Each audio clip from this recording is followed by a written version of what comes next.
Alrighty, we're heading out to Fire Rescue International this time to spend some time with some of our favorite people, those firefighters, and bring to them some great information on how to fuel their bodies, keep themselves with steady and predictable energy levels, even though they operate in an environment which is anything but predictable. So we bring to them not only nutritional information on how to do food groupings and things like that. We bring them also some awesome recipes because you know that they has to taste good. But the other component is when you're functioning in the capacity of a first responder or somebody who travels a lot or always on the go, is how do you take that food and actually make it portable? Well, we practice what we preach. So I want to show you our strategy here. Now, if you're familiar with EMS and first responder, you know what a jump bag is. And that's essentially what we're building here. It's a jump bag of food because we're going to be traveling on an airplane and you have to respect all of the guidelines as set out by the TSA. So here's the thing. They have never given me a hard time, the TSA, with any food as long as I respect what they tell me it can or cannot go through. And if you put everything in a clear plastic bag, they can see it. There's never been a problem. The strategy is most of the food is going to go in a clear Ziploc bag, but you want to have your first day of meals in ready-made containers, and then those will be reused at the end of your day. You go back to your hotel room, you wash them out, let them dry. In the morning time, you pull out the next set of Ziploc bags, refill your containers, and on you go. So that's what's starting to happen here. You need utensils, but you can't bring metal on the airplane there, so you have your plastic. And yes, I put a cloth napkin in there. Sometimes when you're on the road, it's hard on your body. So any little luxury that you can bring from home is always so appreciated. That chicken over here, right? That's Picky Nicky's figure chickie. That's going to be, once it's totally cool, it's going to go in a clear Ziploc bag. I've got some protein powder, ironically in a gelato container.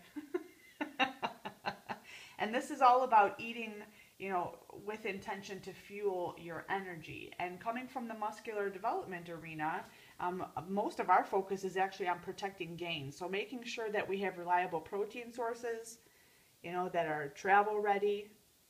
A lot of the concepts that I bring to the fire service have come directly from the bodybuilding community and the things that we do day to day, but also we travel a lot for our competition. So these are some of the things that we do.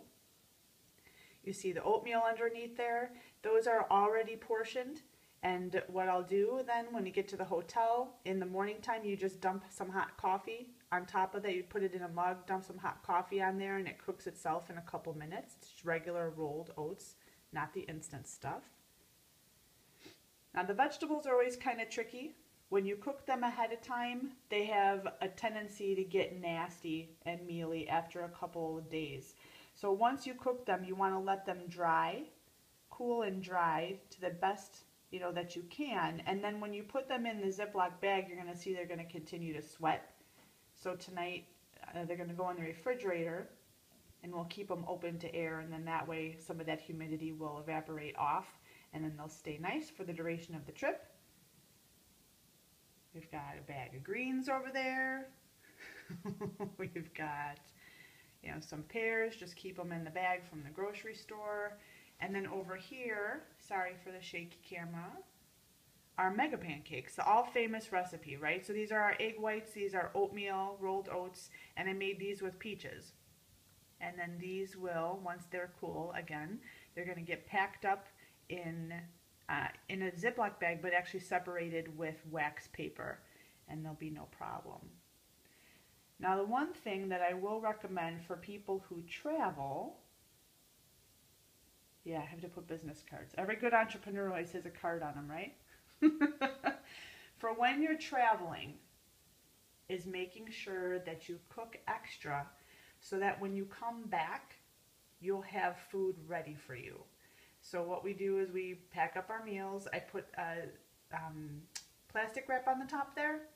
The lid with that container will go back in. We'll stick that in the freezer so that when we come home, we're never going to miss any of our meals. We're always going to be totally well prepared. So that's what I got for you guys. If you want to learn how to bulk cook, exciting news, we have cooking classes coming to you out of our kitchen space that we utilize. We'll get you hooked up, teach you how to bulk cook, and then also pack it up for travel. You might be wondering about these little things here. These are not normally part of my nutrition. And again, I don't work for any of these companies, but this is a strategy that I took from when I was a flight nurse. You actually have to have survival food in the back of the aircraft in case you go down and you're, stranded in the middle of Chicagoland for a long time. But I don't plan on eating those. Those are just in case I get hauled over at the airport or whatnot, and either there's no food available or food that I can't have. So that's what those are for. All right, so hit us up on the website, fdmuscle.com, one way to connect with us. The other way, if you're interested strictly in food prep or food classes, there's the information right there. Nice buns with a Z. Please put the Z. And we'll see y'all soon.